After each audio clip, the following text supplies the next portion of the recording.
Assalamualaikum warahmatullahi wabarakatuh. Perkenalkan, nama saya Muhammad Abdul Haq dari Sekolah 3 Analis Kimia Cirebon. Di sini saya akan mempresentasikan tentang jaringan dan internet, pengantar teknologi dan informasi, dosen pengampu Hendra Kosasi. Jadi apa sih jaringan komputer itu? Jaringan komputer adalah dua atau lebih komputer yang terhubung satu sama lain dan digunakan untuk berbagi data. Sebuah jaringan dibangun dengan perpaduan konfigurasi hardware dan software untuk menciptakan sebuah sistem yang dapat bekerja dengan mulus. Terus jenis-jenis jaringan. Jadi yang pertama ada Local Area Network, yaitu jaringan yang menghubungkan perangkat dalam jarak yang biasanya berdekatan dan menggunakan kabel sebagai saluran utamanya. Yang kedua ada Metropolitan Area Network, yaitu seperti namanya merupakan jaringan yang digunakan untuk menghubungkan berbagai komputer atau perangkat dalam area sebuah kota.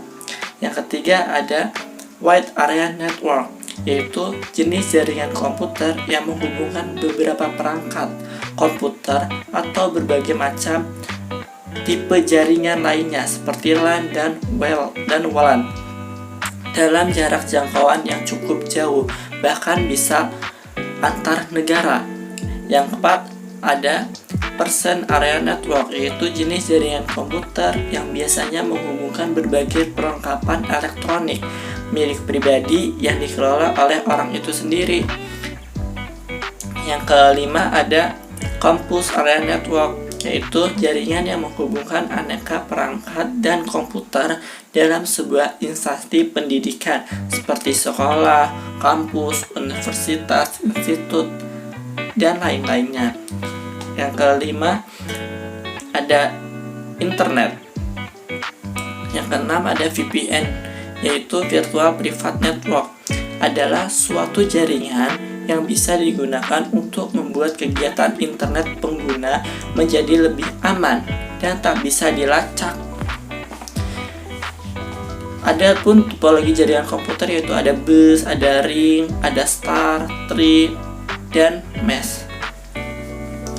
Nah, selanjutnya itu pengertian internet. Secara keseluruhan, internet adalah jaringan besar yang saling berhubungan dari jaringan-jaringan komputer yang menghubungkan orang-orang dan komputer-komputer di seluruh dunia melalui telepon, satelit, dan sistem-sistem komunikasi yang lainnya. Manfaat internet. Yang pertama ada manfaat di bidang pendidikan. Internet sangat membantu kegiatan para peserta didik di ranah pendidikan.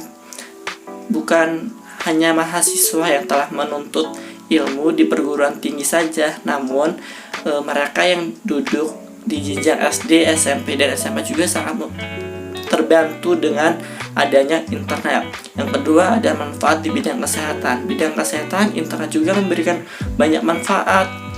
Bisa mengakses informasi kesehatan dengan bantuan jaringan komputer. Bahkan informasi kesehatan juga sudah sangat banyak ditemui sampai kita yang harus berhati-hati ketika mencari informasi tersebut. Yang ketiga ada manfaat di bidang bisnis. Ketika kita menggunakan internet dalam kegiatan bisnis, maka jangkauan yang kita miliki akan jauh lebih luas. Dengan begitu, bisnis juga akan lebih mudah berkembang. Yang keempat yaitu manfaat di bidang komunikasi informasi. Manfaat internet juga bisa didapatkan di bidang komunikasi dan informasi. Tentu telah kita rasakan betapa mudahnya untuk berkomunikasi dengan orang-orang lain yang jaraknya cukup jauh. Komunikasi baik melalui audio, visual maupun audio visual saat ini amat mudah dilakukan. Kita bisa melihat dan mengetahui keadaan orang lain yang jauh dari jangkauan. Nah, tadi kan ada manfaatnya, sekarang ada dampak negatif internet. Yang pertama, maraknya ajaran kebencian, yaitu internet memberikan kemudahan bagi setiap orang untuk berbagi informasi. Hal ini termasuk pula untuk memberikan kritik kepada siapapun lewat media sosial. Yang kedua ada banyaknya konten ilegal. Muncul tuh banyak konten ilegal. Konten video menjadi yang paling berbahaya, sebab video yang berisi hal-hal tidak pantas itu mulai banyak diproduksi, baik yang berisi tindakan asusila, kriminalitas, maupun video pornografi yang tidak ramah anak-anak. Yang ketiga, dampak negatif yang ketiga yaitu adalah munculnya cybercrime. Dampak negatif ini yang terakhir ini muncul cybercrime atau kejahatan cyber.